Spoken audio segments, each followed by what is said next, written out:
Good afternoon. So येतंय का ऐकू? हॅलो, ऐकू येतंय का? हो सात सर. 7च विद्यार्थी जॉईन आहेत फक्त सर. हळूहळू म्हणजे सर 30 मिनिटाचं लेक्चर हे कधी येणार आहे? होय का? सो आपण लास्ट लेक्चर बघितलं होतं की वॅट मीटर म्हटलात की वॅट मीटरला 2 कॉइल्स असतात. कोणकोणत्या असतात? एक फिक्स कॉइल आणि एक मुव्हिंग कॉइल. सो इथे दाखवलेली आहे बघा, एक one is current coil and another is pressure coil. So this fix coil is nothing but the current coil and moving coil is the pressure coil. He fix coil आहे ती current coil असते आणि moving coil जी जोडलेली तुम्हाला इथे दिसते ती काय असते तर प्रेशर कॉइल असते, कारण तिच्या वायरची थिकनेस ही फार कमी असते, लक्षात घ्या. आणि त्यामुळे जी काय मुव्हिंग सिस्टीम आहे त्याला लागणारं किंवा त्याची साईज आणि त्याचा स्टडीनेस जो आहे तो आपल्याला काय करता येतो, मेंटेन करता येतो. तुमचा मीटर जो आहे तो पोर्टेबल होतो, लक्षात ठेवा. So that the pressure coil, moving coil म्हणजे प्रेशर कॉइल जनरली वापरली जाते का तर तिचा थिकनेस कमी असतो म्हणून, लक्षात ठेवा. तर बाकी आपण बघितलं होतं मल्टिप्लाइंग फॅक्टर नेमका कशाला म्हणतात. Next is errors in watt meter. Errors in watt meter. आता वॅट मीटर मध्ये एरर्स कशामुळे तयार होतात? So first error which is because of pressure coil inductance. तुम्हाला मी सांगितलं की the pressure coil having number of turns which are more and the size or the area of the wire used which is very less, thin wire which is used. जर लक्षात घ्या जेवढे turns जास्त आहेत तेवढा त्या प्रेशर कॉइलचा काय जास्त असणार, इंडक्टन्स जास्त असणार. लक्षात घ्या काय, जेवढे टर्न्स जास्त आहेत तेवढा प्रेशर कॉइलचा इंडक्टन्स जास्त असणार. कारण हा वॅट मीटर आपण कशासाठी वापरतोय, watt meter which is used for measurement of AC power. ते एसी पॉवर मध्ये वापरताय म्हणजे त्याच्यामध्ये तुम्हाला नुसता रेजिस्टन्स कन्सिडर करून चालणार नाही, तर with resistance you have to consider the inductance. So RP which is the resistance of pressure coil, L is the inductance of pressure coil, R is the resistance in series with pressure coil, and RP, total RP which is the total resistance of pressure coil, म्हणजे त्याचा कॉइलचा स्वतःचा resistance plus additional resistance, या दोघांना मिळून आपण म्हणतो RP plus R. त्याच्यानंतर V is the voltage applied to the pressure coil, I is the current flowing through current coil, IP is the current in the pressure coil and ZP which is the impedance of pressure coil. So impedance of pressure coil काय असणार, RP square under root RP square plus omega L square. So if we saw the phasor diagram, इथे phasor diagram जर बघितलात तुम्ही तर तुमच्या लक्षात येईल. So this is the current I, IP. हा IP करंट दिसतोय जो नॉर्मली तुम्हाला असा होता IP, आणि इथे जो दिसतोय तुम्हाला कशामुळे, तर या प्रेशर कॉइल इंडक्टन्स मुळे जो करंट कॉइल मधून जाणारा करंट आहे which is called as I. लक्षात घ्या मी इथे दाखवतो तुम्हाला. So this is the current flowing through current coil, current flowing through current coil.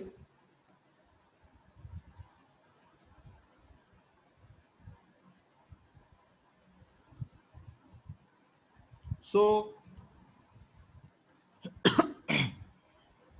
हा जो दिसतोय तुम्हाला IP, तर ऍक्च्युअली जो तुम्हाला पाहिजे हा IP असा पाहिजे. This is the actual current, but due to pressure coil inductance there is somewhat lagging between voltage and current, the previous current and the actual current flowing through the pressure coil. हा जो आहे हा तुम्हाला current पाहिजे कसा pressure coil मधून जाणार तो आहे, त्याला मी म्हणतो current through pressure coil. This is but due to inductive nature. आता इंडक्टिव्ह नेचर या कशाच्या, प्रेशर कॉइलच्या इंडक्टिव्ह नेचरमुळे हा जो करंट आहे याला IP आहे हा ऍक्च्युअली, तर हा IP ला इथे आपल्याला काय म्हणायला लागेल, IP डॅश. हा जो आहे हा काय होईल, IP डॅश. सो दी अँगल, आता हा अँगल आहे तो पण कमी होईल. तो अँगल काय होईल, प्रिव्हियस अँगल होता फाय, तो अँगल काय होईल आता तो अँगल होईल फाय डॅश, तो अँगल होईल फाय डॅश. आता यामुळे काय होणार आहे, तर रीडिंग जे आहे त्या रीडिंगमुळे, रीडिंगमध्ये अँगल कमी झाला की रीडिंग काय होईल, या दोन करंट मधला अँगल ज्यावेळी कमी होईल त्यावेळी रीडिंग जे आहे ते ऍक्च्युअल पेक्षा तुम्हाला काय दिसेल, तर कमी दिसेल. So it will be seen that from figure that for lagging power factor the angle between current in current coil and the current in pressure coil is less than actual angle phi, त्याला आपण म्हणतो phi dash. So load current lags the applied voltage, the angle between pressure coil current and current is,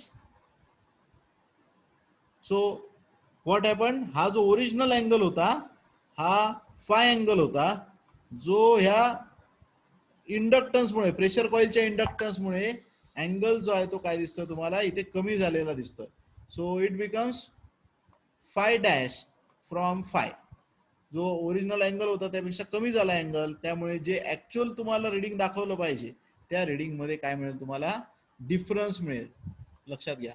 so the difference from true value which is called as error, which is called as error.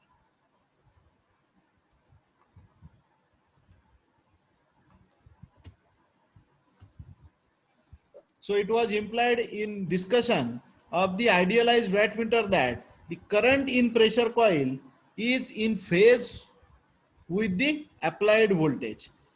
If the pressure coil of wattmeter has an inductance, the current in it will lag by some angle called as beta angle. So beta, which is equal to tan inverse of omega L divided by Rp. So आता हा RP म्हणजे नेमका काय, तर tan inverse of omega L upon RP plus R, म्हणजे resistance of pressure coil plus the resistance connected in series. So phi dash is nothing but the, phi dash म्हणजे नेमकं काय असणार,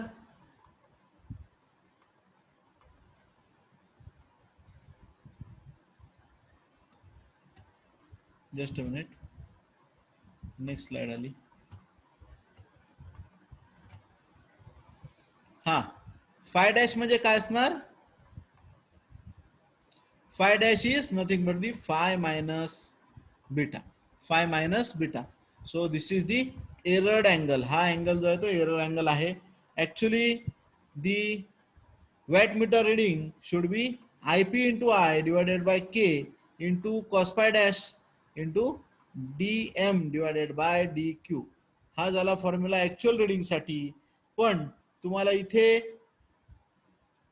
काय मिळतंय, तर आता हा IP ला तुम्ही काय लिहू शकता, इथे IP ला लिहू शकता V बाय, हे बघा इथे Z0, K तसंच राहील, या I ला आहे तसंच घेतोय आपण इथे. ठीक आहे, हा कॉस तसंच राहील. आता हा कॉस, सॉरी, हा five inverse, sorry five dash जो आहे तो फाय डॅश म्हणजे काय, फाय मायनस बीटा, मगाशी जसं सांगितलं तुम्हाला, आणि हे DM by DQ D theta. So now ZP म्हणजेच काय, हा ZP म्हणजेच प्रेशर कॉइल इम्पिडन्स, ZP म्हणजे pressure coil impedance. So which is equal to, according to the impedance triangle, आपण म्हणणार RP divided by cos beta, RP divided by cos beta. So RP divided by cos beta जर म्हटलं तुम्ही, तर actual wattmeter reading तुम्हाला येणार हे. Okay, म्हणजे you have to consider the angle beta. So in absence of this inductance ZP, so ZP is equal to RP and beta is equal to 0. Therefore wattmeter will read true power under this condition. लक्षात घ्या, जर inductance नसेल तर ZP म्हणजेच RP असणार आणि beta is equal to 0 असणार. तर लक्षात घ्या, जे रीडिंग दाखवायला पाहिजे त्यापेक्षा इथे रीडिंग काय होईल, बिकॉज ऑफ बीटा हे रीडिंग जे आहे ते काय होईल, चेंज होईल. तुम्ही एखादा हा अँगल घेऊन बघू शकता. समजा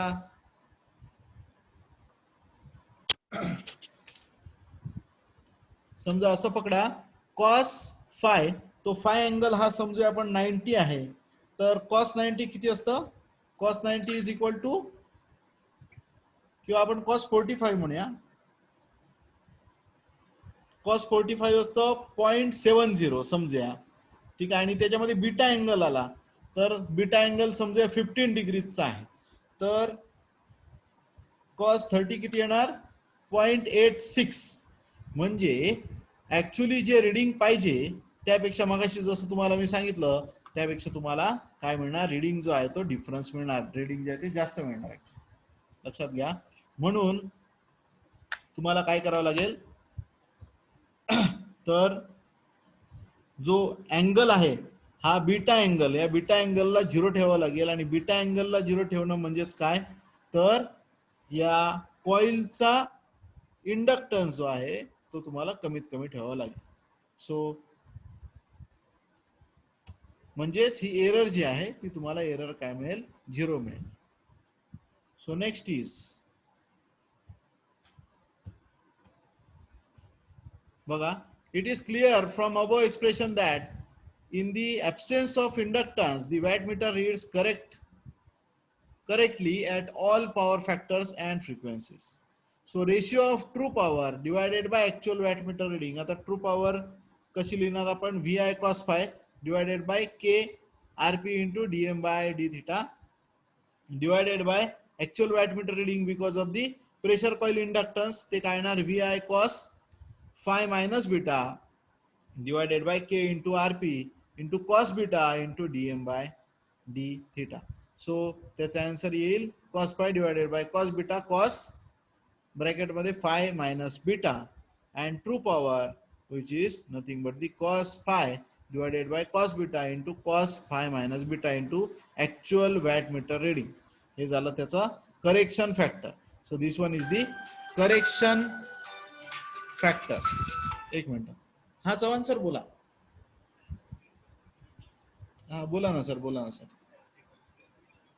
हा हा हा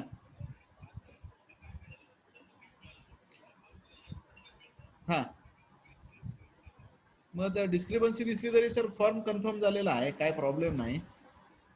त्याच्यामुळे सर तसं काय प्रॉब्लेम नाहीये. फॉर्म कन्फर्म बाय एफसी असं वर दिसतं का बघा सर. आणि त्याच्यापेक्षा सोपी मेथड एक्नॉलेजमेंट येते का बघा. एक्नॉलेजमेंट येत असेल याचा अर्थ फॉर्म कन्फर्म आहे.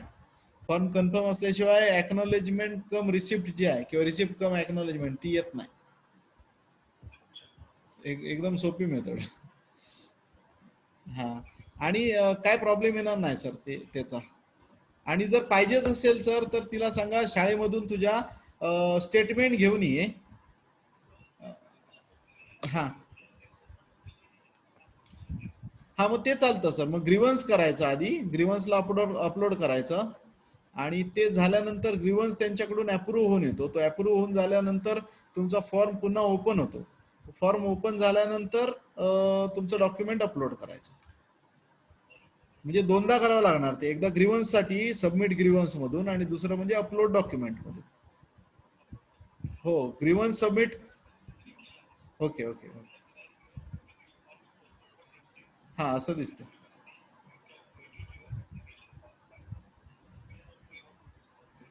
बरोबर. मग सर काय करा, सबमिट ग्रीवन्स मध्ये जावा पुन्हा. ठीक आहे. आणि तिचा फॉर्म सॉरी तिच्या याच्यामध्ये तिने आणलेलं स्टेटमेंट आहे ते स्कॅन करून अपलोड करा. हा. आणि अपलोड करून झाला की ग्रीवन्स तो सबमिट झाला. ग्रीवन्स अप्रूव्ह करणार ते.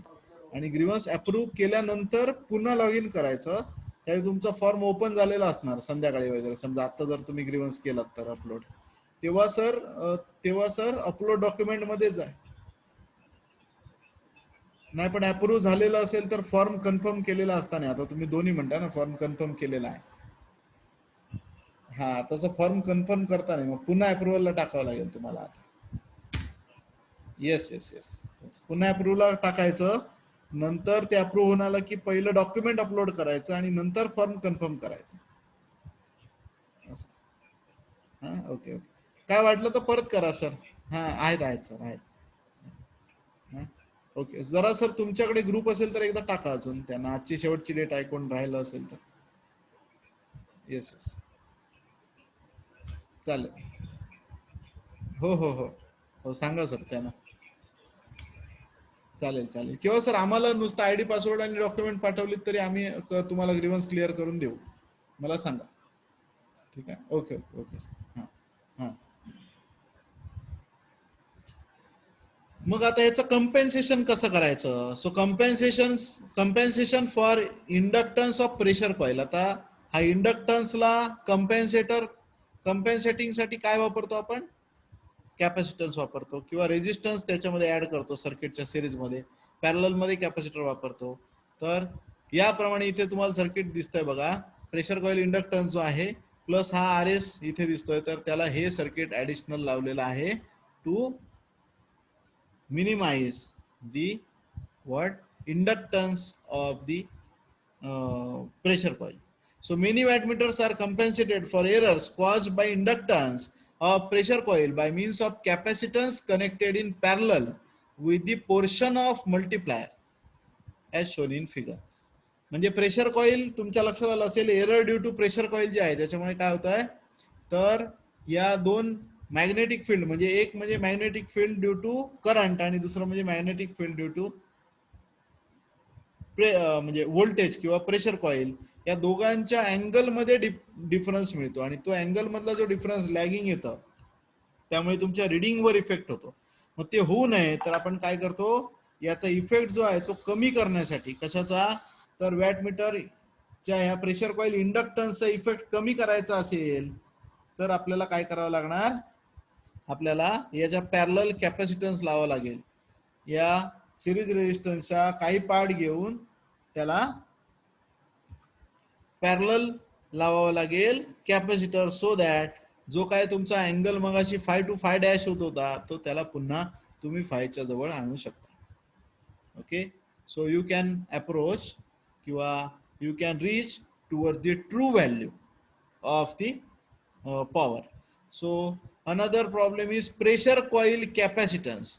जसं इंडक्टन्सचा प्रॉब्लेम आहे तसंच काय इंडक्टन्स सोबत दूसरा प्रॉब्लेम काय येतोय, प्रेशर कॉईल सर्किट में possess capacitance in addition to inductance. This capacitance is mainly due to interturn capacitance of series resistance.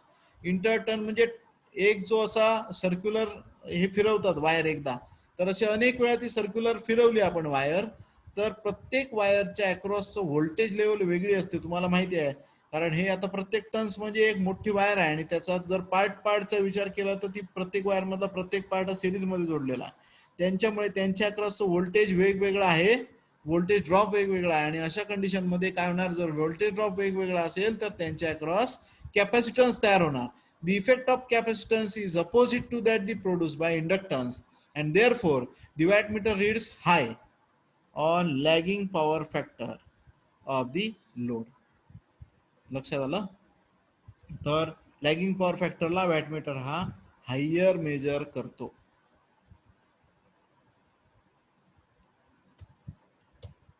लिडिंगला कमी करतो, म्हणजे अँगल जसा कमी होईल तसं लिडिंग साइड म्हणूया आपण, अँगल जसं कमी होईल तसं कमी मेजर होईल. अँगल जेवढा वाढेल तेवढं दोघांमधला हे वाढेल. लक्षात घ्या. The phase angle between pressure coil current and the applied voltage depends upon the reactance of pressure coil. The inductive reactance is normally greater than the capacitive reactance and therefore the phase angle varies with frequency increasing with increase in frequency. So errors are caused due to mutual inductance.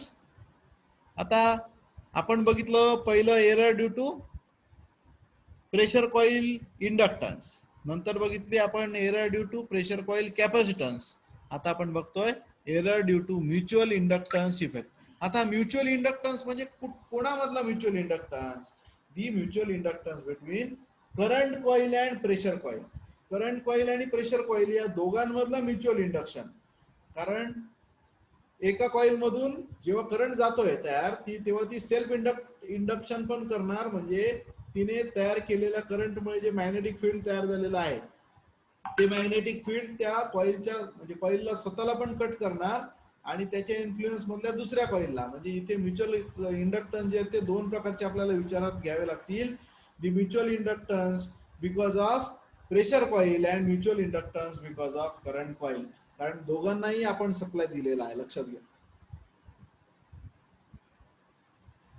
So errors are caused due to mutual inductance between current and pressure coils of the wattmeter. These errors are quite low at power frequency, but they increase as become more important as frequency is increased. So the effect of mutual inductance is to increase the phase angle of the connection in which the pressure coil is connected on the load side, to decrease the phase angle when the current coil is connected at on load side. So this change in phase angle is omega m, tan inverse of omega m upon rp.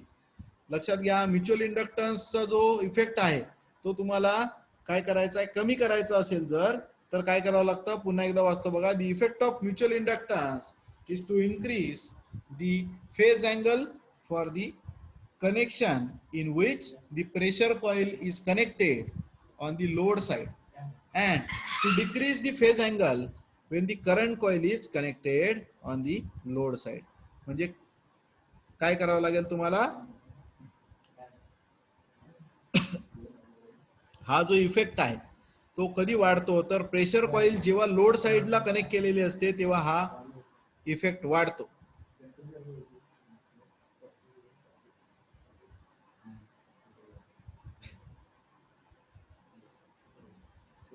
So next is the errors because of connection. आता इथे तुम्हाला दोन figures दाखवलेले आहेत. first where pressure coil which is connected at the supply side, another connection where pressure coil which is connected at the load side. So there are two alternate methods of connecting a wattmeter in a circuit.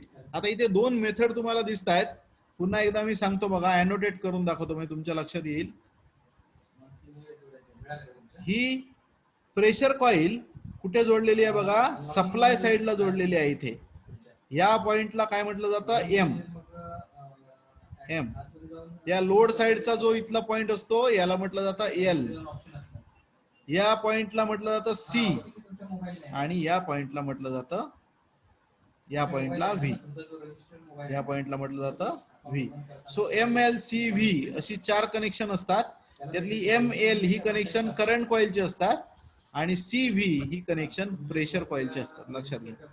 तर याच्यामध्ये first connection मध्ये बघा, main which is connected to common, इथे दिसतंय तुम्हाला, किंवा आपण दुसऱ्या अर्थाने असं म्हणू शकतो, दी pressure coil which is connected at the supply side.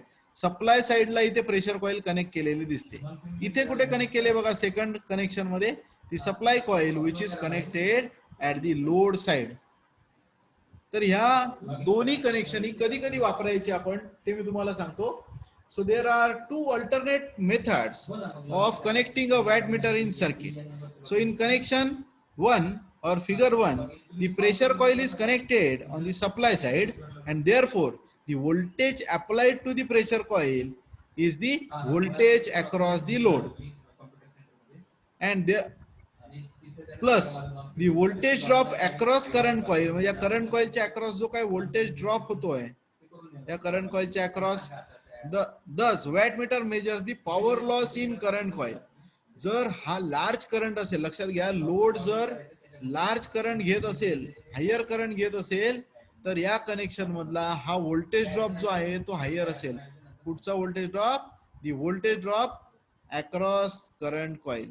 Voltage drop across current coil हा जास्त असेल, आणि तो काय होईल, हा मीटर रीड करताना विचारात घेईल. So the power shown by meter which is higher than the true value. Power जी काय तुम्हाला दाखवायला पाहिजे त्याच्यापेक्षा हायर पॉवर दाखवेल. मग कधी, हायर लोडिंग कंडिशनला, कधी जेव्हा हेवी लोड असेल तेव्हा.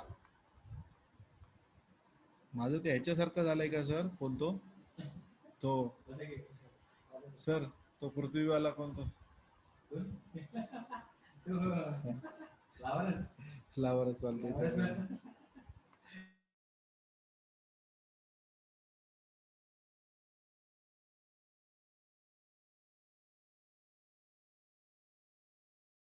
सो सेकंड केस बघा, सेकंड केस मध्ये pressure coil which is connected, आणलंय हा चष्मा, at the load side, pressure coil load साइडला जोडलेली दिसते तुम्हाला इथे. सो या कंडिशन मध्ये जर हेवी लोड असेल जरी, तरी पण हेवी लोड मुळे जाणारा जो करंट आहे त्याच्यामुळे इथे व्होल्टेज ड्रॉप जो होतोय तो या मीटरिंग मध्ये कन्सिडर केला जाणार नाही. So that for heavy load the connection, this connection is used. For light load condition this connection is.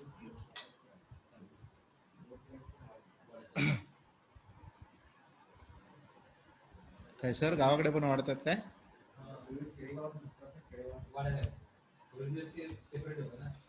So in connection 2, the current coil is on supply side and therefore it carries the pressure coil current plus the load current. Hence the wattmeter reads power consumed in the load plus the power loss in pressure coil.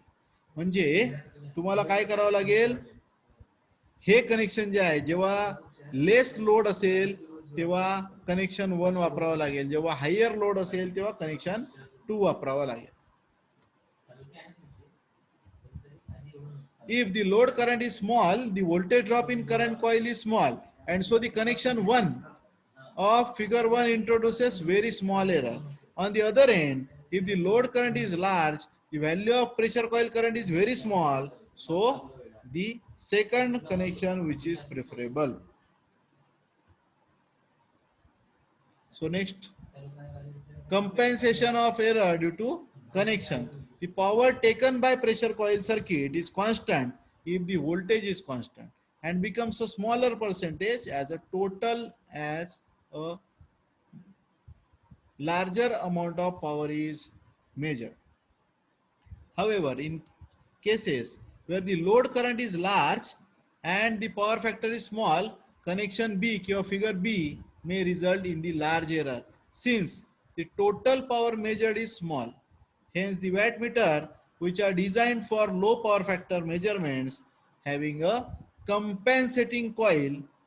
आता कंपेन्सेटिंग coil कुठे असते, तर pressure coil pressure coil जो loss, pressure कॉइलमुळे जो loss होतो तो कंपेन्सेट करण्यासाठी कंपेन्सेटिंग coil वापरली जाते. The connection of compensating coil which is like this, इथे दाखवलेली आहे बघा. Compensating coil which is wounded along with current coil, current coil सोबत वाउंड केलेली आहे पण कनेक्टेड कोणाशी आहे बघा, compensating coil which is connected to the pressure coil.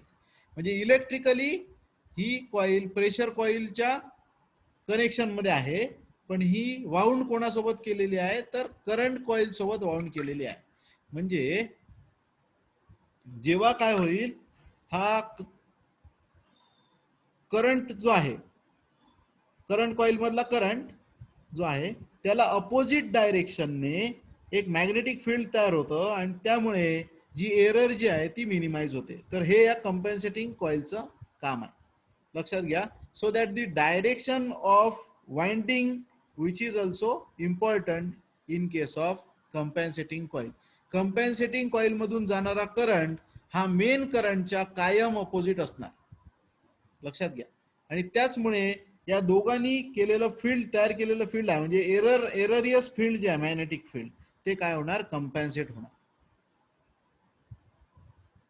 So मला वाटतं इथपर्यंत आपण थांबूया, बाकीचं नेक्स्ट लेक्चरला आपण बघूया, कारण आपली 5 मिनिटं राहिली आहेत, त्याच्यात तुमची अटेंडन्स घेऊन टाकू आपण.